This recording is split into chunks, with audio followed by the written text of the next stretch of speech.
नमस्कार, न्यूज मराठवाड्यामध्ये स्वागत आहे। देवेंद्र फडणवीस आज वर्षा बंगल्यावर गेले आणि एकनाथ शिंदे मावळते मुख्यमंत्री यांची भेट घेतली। पाऊण तास त्यांनी भेट घेतली। दिवसभर हे सगळं नाट्य चाललं। उद्याच्याला शपथविधी होईल देखील। मंत्रिमंडळाचा मध्ये कोण सहभागी व्हायचे याच्यासाठीची जी पडद्यामागे स्पर्धा लागलेली आहे, ह्या सगळ्या गोष्टी आता जनमानसाचा विचार केला, लोकांच्या प्रश्नाचा विचार केला तर या सगळ्या प्रश्नांना काही महत्त्व द्यायचं कारण नाही। कारण कुणीतरी मुख्यमंत्री होणार आहे, कुणीतरी उपमुख्यमंत्री होणार आहे, कुणीतरी गृहमंत्री, वित्तमंत्री आणि महसूल मंत्री होणार आहे। या सगळ्यांच्या पलीकडे जाऊन लोकांचे प्रश्न, लोकांच्या समस्या, विदर्भ मराठवाड्याच्या शेतीच्या समस्या, विदर्भ मराठवाड्यामध्ये असलेल्या रेल्वेच्या समस्या, महाराष्ट्रामध्ये जी एसटी बस धावते आहे, लाडकी बहीण योजना दिली आणि एसटी मध्ये प्रवासाची सवलत दिली, परंतु एसटी महामंडळाला पाठबळ देण्याचं काम सरकार कधी करणार आहे? एसटी कधी वाढवणार आहे आणि चालक वाहकाची संख्या कधी वाढवणार आहे याच्याकडे आज सामान्य माणसाचं लक्ष लागले। कारण आज सामान्य माणसाला एसटी मध्ये पाय ठेवायला जागा नाही। एवढी प्रचंड गर्दी आहे। जेवढे बस थांबे आहेत त्याच्या 50% थांब्यावर देखील बस आज थांबू शकत नाही। अशा प्रकारची बस स्टँडची अवस्था आहे। सगळे महाराष्ट्रातली बस स्थानक ज्या ज्या ठिकाणी नवीन बस स्थानक बांधण्यासाठी काम सुरू केलेलं आहे, ते काम अत्यंत धीम्या गतीने चालू आहे।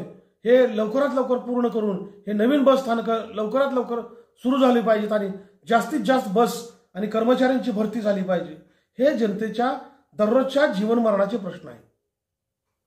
शेतमालाच्या भावाच्या अनुषंगाने जो शेतकऱ्याचा क्षोभ आहे, जो महागाईच्या अनुषंगाने जो जनतेचा क्षोभ आहे, या प्रश्नाच्या अनुषंगाने हे नवीन सरकार काय करणार आहे याच्याकडे आता लक्ष देण्याची गरज आहे। आजचा विरोधी पक्ष ईव्हीएम मशीनच्या भोवती फिरतो आहे। आणखीन महिना 15 दिवस ते असेच फिरणार आहेत। महानगरपालिकेच्या निवडणुका लागेपर्यंत आणि महानगरपालिकेच्या निवडणुकीचं मतदान बॅलेट पेपर व्हावं अशा प्रकारचा जोर ते निवडणूक आयोगावर आणू शकतात आणि तोपर्यंत हे रडगाणं गाऊ शकतात। परंतु जे मूलभूत लोकांचे प्रश्न आहेत, जनतेचे प्रश्न आहेत, या प्रश्नासाठी हा विरोधी पक्ष कधी झगडणार आहे आणि सत्ताधाऱ्याचा घाम सोडून हे जनतेचे प्रश्न कधी सोडवणार आहे याच्याकडे देखील आता लक्ष देण्याची गरज आहे।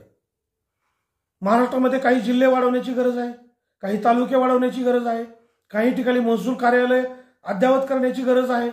ग्रामपंचायतीला आपण इंटरनेट सुविधा दिलेली आहे, परंतु त्या ठिकाणी काम करण्यासाठी पूर्ण वेळ काम इंटरनेट देऊन सक्षम कर्मचारी वर्ग देखील देण्याची गरज आहे।